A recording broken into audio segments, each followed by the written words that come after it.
Everyone, welcome back to my channel RMB Tech. আশা ৰাখিছো আপোনালোক সকলো ভালে আছে আৰু আজিৰ এই ভিডিঅটো খুবই গুৰুত্বপূৰ্ণ এটা মই এনাউন্সমেন্ট আমাৰ মাননীয় মুখ্যমন্ত্ৰী ডাঙৰীয়া দেৱে কৰিছে আৰু তেখেতৰ এটা সৰু ভিডিঅ' ক্লিপ মই দেখাব লৈছো আপোনালোকক তাৰ আগতে তেওঁ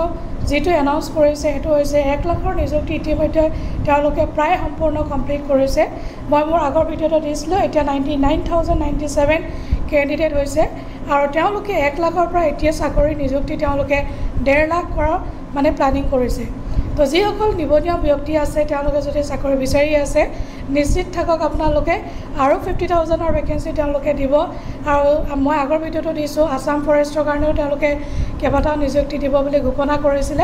আৰু এতিয়া আপোনালোকে নিজ কাণেৰে এবাৰ শুনি লওক ভিডিঅ' ক্লিপটো তেখেতে কি বুলি কৈছে 1.5 লাখ নিযুক্তিৰ কথা তো এতিয়া বেছি দেৰি নকৰি ভিডিঅ'টো আৰম্ভ কৰোঁ আহক 1 লাখ নিযুক্তি কাৰোবাৰ বাবে নিৰ্বাচনী চমক আছিল নিৰ্বাচনৰ সময়ত মই যেতিয়া অসমৰ প্ৰান্তে প্ৰান্তে সুকে কোনে ৰাজহুৱা সভাত উল্লেখ কৰিছিল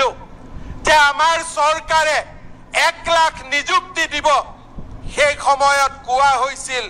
ই নিৰ্বাচনী চমক ই নিৰ্বাচনী ভেলকিবাজি শ্ৰদ্ধা ৰাইজ আজি আপোনালোকৰ সন্মুখত থিয় হৈ মই গৌৰৱেৰে সৈতে ক'ব খুজিছো আৰু মাত্ৰ 3টা নিযুক্তি হলেই আমি 1 লাখ নিযুক্তিৰ সেই মাইলৰ খুঁটাত গৈ আমি থিয় হ'ম এখন গৌৰৱী অসমৰ আজি আমি পৰিচয় ভাৰতবৰ্ষত নিৰ্মাণ কৰিম শ্ৰদ্ধা ৰাইজ আপোনালোকে আশীৰ্বাদ কৰিব 1 লাখৰ দেওনা পাৰ হৈ গৈ এতিয়া সৰকাৰি নিযুক্তি 1.5 লাখলৈ লৈ যোৱাৰ বাবে আমি ধাৱমান হ'বলৈ সংকল্প গ্ৰহণ কৰিছো